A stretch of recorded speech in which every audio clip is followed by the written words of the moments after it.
Hey, what's up everyone? This is Silver Slayer. Thank you for tuning into this video. The coronavirus has caused a lot of scare, a lot of uncertainty and fear into the economy, and that is when gold and silver shine the brightest. This article is going to explain what the Federal Reserve had to do as the coronavirus is slowing down economic growth. It had to help out it had to help out the economy. Right? It had to. The central banks had to step in line, the Federal Reserve, because the economy slowed down so much from the coronavirus and the impact it has on the society on a global scale. So this article is explaining why this is so beneficial towards precious metals and why you should be adding gold and silver to your portfolio. So before we start, make sure to smash that like button. Make sure you subscribe if you're new, because I do post daily videos. And by the way, I do lots of giveaways as well. So the latest federal interest rate cut is music to the ears of gold investors, which it definitely is. Gold's competitive advantage with sovereign bonds has improved, and the global recession fears will keep gold price buoyant in the coming months. We definitely see a recession looming as times are getting more severe, more extreme, and more exaggerated. The emergency cut of the Federal Reserve's benchmark rate has given gold yet another new lease of life. After last week's price plunge, the yellow metal came roaring back to life as economic uncertainties relating to the COVID-19 virus returned to Wall Street. In this report, I'll make the case that gold's fear factor can maintain the metal's rising trend even after the coronavirus threat ends.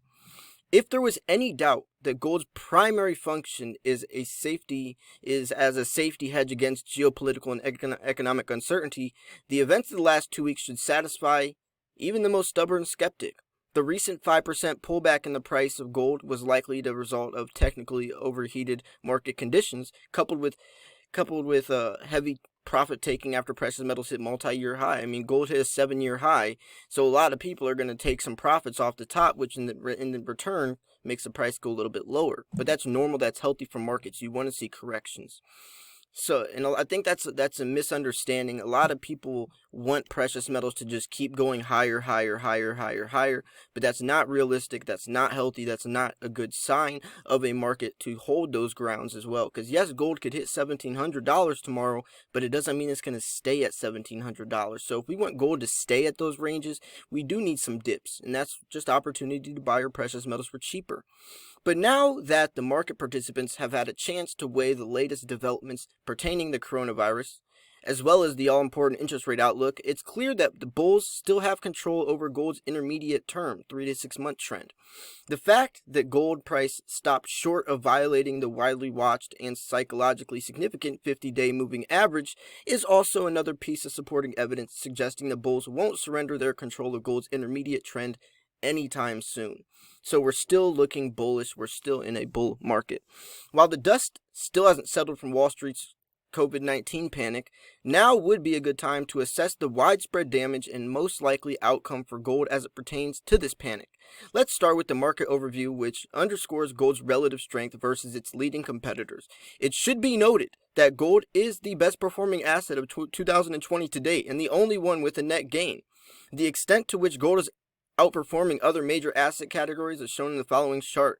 So gold is outperforming everything, and you can see that right here. It's the only one that actually it has any type of gain.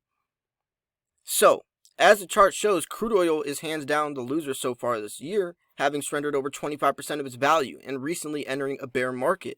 Normally, gold's intermediate term prospects are closely tied with that of the oil price, but with deflation or disinflation threatening the global economy in the coronavirus's wake, gold is being propelled higher strictly on flight to safety concerns. In other words, gold is fulfilling its major purpose of being a hedge against economic uncertainty, and this more than anything else explains gold's disconnect with the crude oil price. And that's why gold is taking off and crude oil is dropping so drastically. And if this isn't giving you an insight on why precious metals are so beneficial, then you must be blind, because the results are obvious, the statistics are obvious, and it's just the truth. Gold and silver are the perfect hedge against inflation, but also a safe haven investment when times are tough right now, in economic turmoil. Another factor which has helped to push gold prices higher is the fact that bonds are offering practically no competition with the yellow metal right now. The U.S. 10-year Treasury yield has fallen to 1% as of this writing, an all-time low. More importantly, it's an indication of how incredibly frightened investors have become over the coronavirus and its potential to wreak havoc on the global economy. See, for gold investors, however, plunging bond yields are good news in that opportunity cost of holding bullion via sovereign bonds has fallen drastically because bonds no longer offer a significant yield advantage over gold. Investors are feeling greater confidence to park their cash in gold until all threat of global recession has disappeared, and even afterwards you still have the people that will be holding on.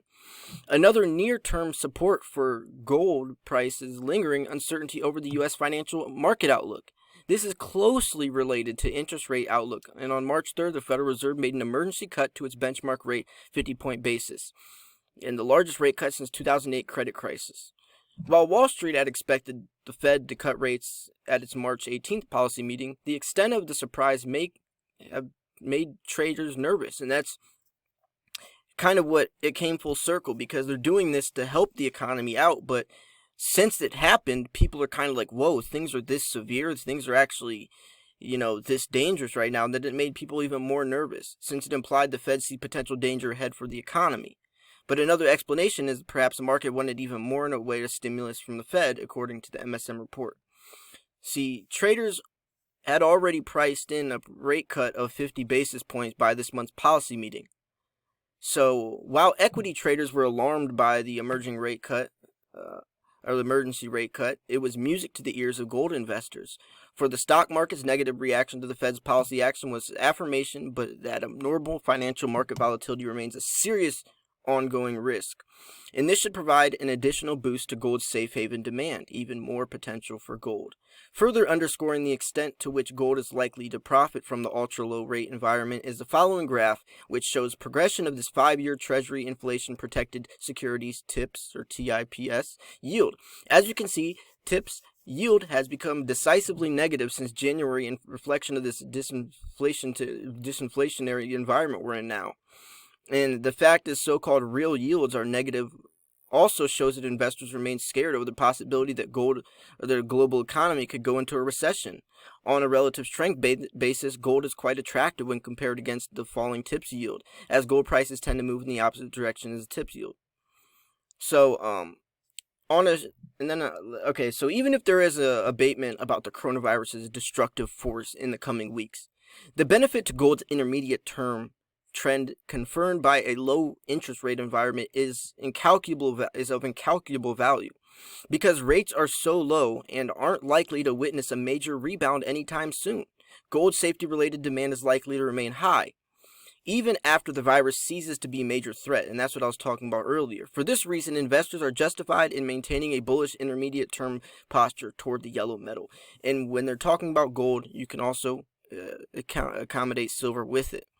See, gold and silver move together. On a strategic note, I was briefly stopped out of the iShares Gold, the IAU, my favorite gold tracking fund, on February 28th when the $15 level was violated on an intraday basis.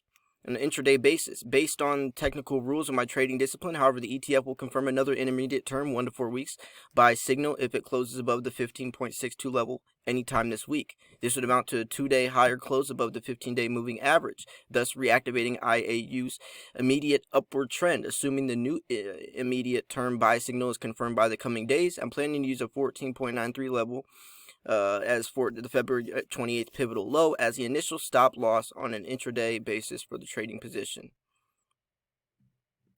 So, very interesting news, very interesting things going on with precious metals. Not only precious metals, but the economy. The economy is so tightly knitted into precious metals nowadays, it's almost scary because it can be dangerous, right? Because if there's a rumor, if there's a myth, if there's a lie, whatever happens, if people misinterpret something or catastrophize it, it can cause a lot of damage in not only stocks, not only real estate, but precious metals, options markets, futures contracts, cryptocurrency, you name it. And that's dangerous. Speculation can definitely destroy markets, and that's why gold and silver have so much more potential, and it's also much safer to invest into these because it has real value, right? It has real intrinsic value into these markets. So anyways, the link to this article will be in the description. I thought this was a very good read, and it gives a lot of insight on the potential that gold really has. So anyways, if you did enjoy this video, make sure to smash that like button. Make sure you subscribe if you're new, because I do post daily videos. This was Silver Slayer. I'll see you guys soon. Peace.